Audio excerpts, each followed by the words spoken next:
Hello everyone, today is January the 23rd, 2025, and this is the Just Dario Daily.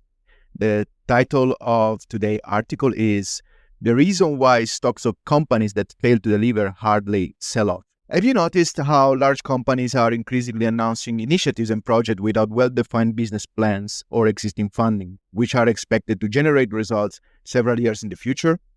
Have you observed how many large companies are launching products with claimed huge sales potentials that never materialized? The beyond ridiculous Stargate project announced by the one and only Jedi scam master Mazazon, or Mazaponzi for friends, and his new Padawan, Scam Altman, who replaced Adam Newen, yesterday at the White House, along with Larry Ellison, who, let's not forget, was Elizabeth Holmes' advisor and investor in the Theranos Sprout, is the latest in a list of recent examples of great announcements that will surely be followed by great disappointments I can provide. Here is the list of recent articles. Google's best Gemini demo was fake, the complete failure of Microsoft Copilot. Apple's new AI phones aren't yet moving the dial. Apple's Vision Pro production reduced, a failure admission. NVIDIA Blackwell AI servers faced with overheating and glitching issues. Major customers, including Microsoft and Google, start cutting down orders. Dell stock sinks. Does it actually make money selling AI servers? Let's be honest here. These companies are valued by market at trillions of US dollars, employ thousands of incredibly smart people, and yet they keep accumulating one failure after another. In the past, companies that failed to deliver were ultimately punished by investors who withdrew their support and reassessed their position on the stock. Why doesn't this happen today anymore? The answer is simple. Active investing is going extinct. Let me explain how companies have learned to exploit the announcement effect to inflate their share values. First, the larger the number of indexes tracked by ETFs and passive funds, the higher the buying pressure triggered by an increase in price relatively to other stocks in the basket. Second, companies create hype to trigger momentum ahead of the announcement. As more investors buy options to bet on a potential upward jump in the stock price due to the incoming announcement, brokers buy more shares in the market to delta edge.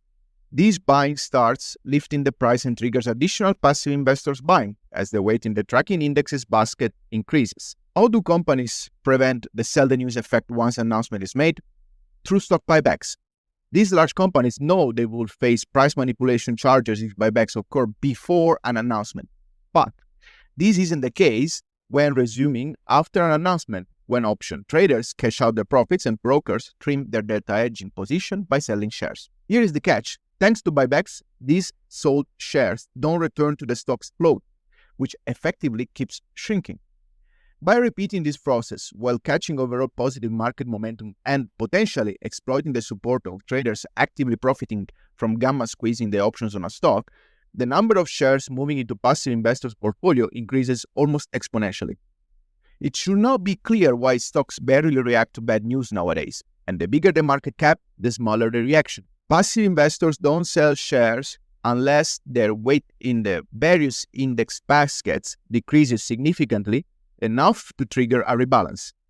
All these very large companies need to do to exploit this market inefficiency is continue announcing grand future plans to boost expectations and feed the fear of missing out of investors who keep seeing an influx of liquidity constantly printed by central banks. It shouldn't surprise anyone that market cap concentration in the larger stocks has reached historic highs, as you can see in this chart. Be careful though.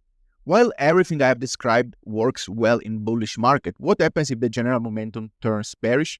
Passive investors won't tell unless the weight in the index basket changes, meaning sellers will face an incredibly thin floats in the market when there are few buyers willing to show a bid, because sentiment is bearish.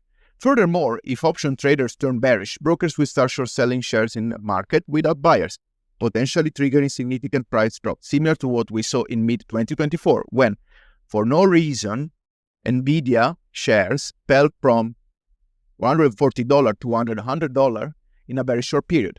This risk is particularly acute for companies like Apple that have spent more than $500 billion on share buybacks, disproportionately reducing their real float compared to peers, rather than properly investing in their business to maintain true long-term organic growth. To conclude, It's evident that the overwhelming growth of passive investing and derivative volumes isn't just distorting the market. Large companies have been actively exploiting this condition to inflate share prices in the short term, benefiting insiders who continue dumping billions of dollars of share, even though this trend should raise eyebrows as it objectively contradicts their consistently bullish announcements.